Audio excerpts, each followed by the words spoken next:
Nerd Takes. Nerd Takes. Nerd Takes. I'm Justin. And I'm John. I'm Andrew. We're here to talk about the Elijah Craig Rye Toasted. Yes. Toasted Rye. So I keep saying it wrong and switching the words, but only because it's brand new. This was released by Heaven Hill. It just got released for the first time July of this year of 2024. Yes. It's a new thing. You may be familiar with the toasted barrel, which is something that used to be considered allocated. Yep. But it's no longer allocated. It's everywhere you can basically find any types of bourbons or ryes. But now this is the rye version that also is the toasted version of that. So it should be something pretty unique. Mm-hmm. Bought this in Louisville, but I just walked into a local Total Wine the other day, and it's on the shelves. So You bought this at Heaven Hill. That's right. I bought this actually at the distillery. Yeah, at the distillery. Thinking, Oh my God, they Where have am I it. going to find this? will I find ever? this again? And the answer is anywhere. Everywhere. So, real quick summary, according to their website, in this expression, we imbue our award-winning straight rye whiskey with even more flavor. Once fully matured, we finished toasted rye in a second custom toasted new oak barrel, adding a balanced layer of sweet oak complexity. And while the finishing process for toasted rye is similar to our toasted barrel bourbon, the difference lies in the mash bill. The mash bill is it's 51% rye grain instead of corn, the legal requirement for the style of American whiskey. So mash bill is 35% corn, 14% toasted barley, and 51% rye. So let's get into Another one of those like low rye whiskeys, Mm-hmm. basically. Well, it's 51% rye, but yeah, it is low. It meets the definition, like right. it meets the requirement to be called a rye whiskey, but it's not like a 90% rye or anything No, like it's that. super low in comparison, but it's basically what they could do to call it a rye. Its MSRP is $55, and let's get into the notes. So color, they call it burnished copper. By the way, this has a proof of 94. I don't know how many times they can come up with different words to say the same thing. It looks like let's bourbon. Be honest. Have you ever watched those videos of like they put like two different colors of paint and then they'll like 10% pink, 90% copper, and they wrap them. This is called rosé, whatever. No, Yeah, just I've never me? seen it. Yeah, just you. I get it. Just you and Well, Jana. it's super fascinating. I want So the answer to is know what the Pantone color of this is. lots of colors is the answer. Lots of And me too. colors. This one is burnished copper. There you go. Let's get into the nose. So, did you guys give it a whiff yet? It is Did. crazy sweet. Yeah, it's pretty Yes. sweet. Yes. It's definitely a rye. Like you can smell the pepper. You can smell the rye on and it. You got the rye spice for sure.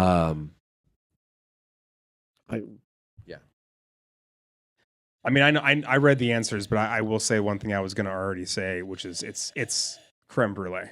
That's Yes. what this tastes Yes. like. There you go. That's all Totally. it is. Yes. This is a dessert drink for sure. Before I even tasted it, it smells amazing. According to does anybody else want to add any more notes out there? No.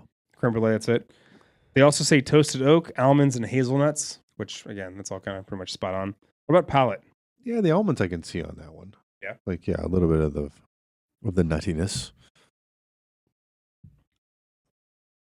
I mean, palate, you get it's hard. For only being 51% rye, that rye spice is pronounced. you definitely get the pepper. Yeah. Like it's a rye, no Yeah. doubt. Especially like in the back of the throat. Yeah. That's where it's Yeah, like which is impressive because you would think that this was like a rye with like a mash bill of like 80-20 or 90-10, but for only being 51%, like that rye spice is really prevalent. It's really nice. Any other tasting notes? Yeah, it dries out. There's an astringency, I think, similar to some of the other ones we've tasted today, but not in a way that sort of sucks the moisture out of your mouth at all. It's just dry. Yeah, no, it's definitely not. It's not overly dry. Yeah. Sywell, you look lost in thought. I'm probably way off kilter, but I felt better after you said creme brulee. I make a dessert known as a vanilla pasta creme, and this reminds me of that. Like that's what I'm getting, of a high sweet, very like I get a vanilla, and a lot of pepper. Like I definitely get the rye spice. It's actually like a really unique flavor because like with a regular toasted barrel, Elijah Craig, for example, it's very, very sweet forward, and that's basically all you get. Like it's like you're drinking a dessert bourbon, if there is such a thing. Yep. But this kind of does that, but then it kicks you in the back of the throat with like, hold on, this is actually kind of spicy. Like this is not just go away like, hooray, it's like nice like sugar flavors. You're like, oh, I'm actually like I wouldn't consider this. This would be considered for me like a fall or winter bourbon as opposed to a dessert wine. Yeah, you add the water and the spice ramps up a little bit, especially on the finish. A little bit, but also the caramel and the vanilla and the brulee of the creme brulee come out even more. Yeah, I think. So what they say with the palate, it says soft, creamy mouthfeel, milk chocolate, and subtle baking spices. I don't get the chocolate, but the spices, yes, for sure. Yeah. I think that like chocolate. I mean, I could see the chocolate a little bit, but I definitely get the vanilla. I do think it's got a very gentle mouthfeel when you initially drink it. It's all back end. Any spice is back end. Yeah, it's all for sure. Yeah. What about finish? Thoughts?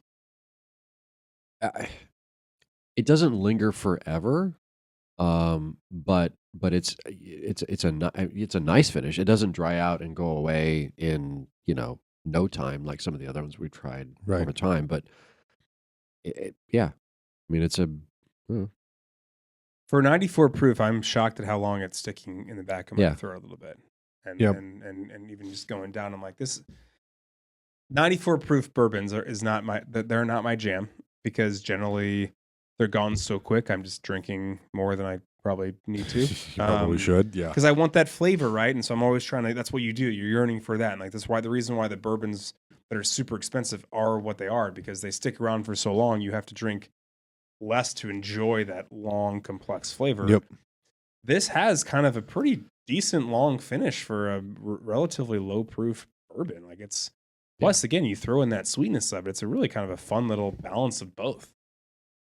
Didn't expect that. I really didn't. Pretty shocked. So on the finish, it says softly warming with lots of long, drawn-out spices, which is what we've all said. Sounds about right. Yeah, that's spot on. Like the totally. spice is always on it's on the finish. And yeah, it does. I just kind of sat here for a second, and it slowly crept back again. It just lingers on, I think, on the back of your throat. Yep. Like the very back of your tongue, it just kind of sticks around. Yeah. I love the toasted barrel. And I think I like the standard toasted barrel. I think I like this one better. Because that I love the spicy stuff, right? Like yes. I'm a proof aficionado or proof whore. Proof whore. Proof whore. All right. I was trying not to say the bad word. But if you're gonna but I think to your point, like there's the sweet stuff and then there's the spicy stuff, and you lean towards the spice. Yes. A little bit more.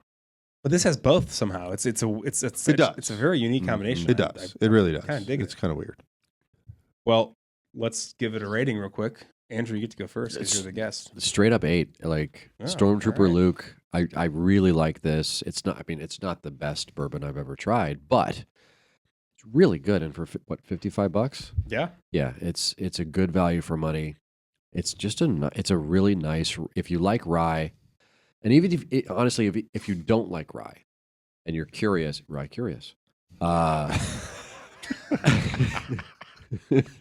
yeah, it's a good entry level. Continue. It's a good entry level. That's a good rye. point.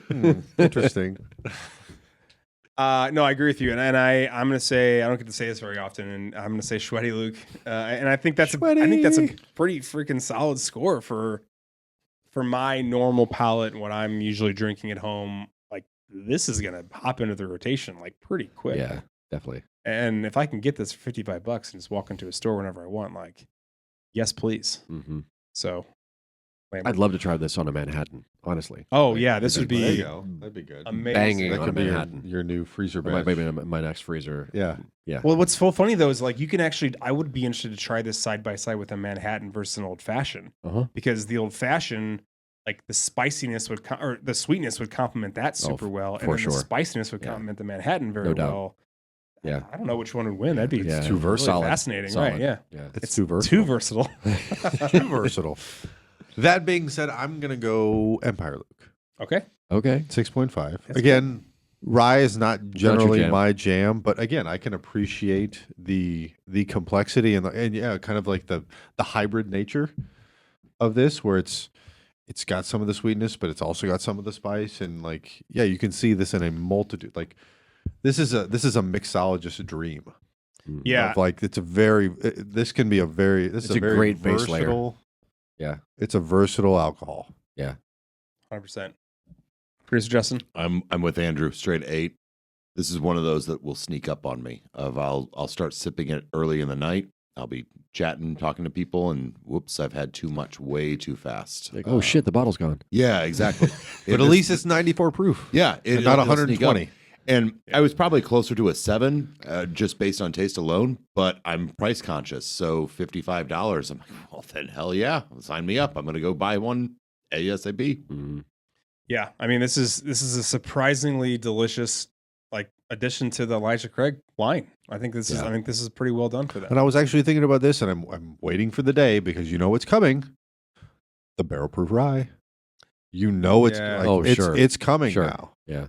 Like the barrel proof, we were just talking about it off air. The barrel proof toasted, those are starting to hit, which are those will be interesting. But like it's only a matter of time before we start seeing barrel proof ryes. And sign me up for that. I I'll gotta do start it. saving my money because if there's I'll a do that. barrel proof version of this, I mean, But the I'm barrel just saying, proof it's gonna rye be and rough. then a barrel proof toasted rye. Like tight those- times the Hildebrand There's household. two.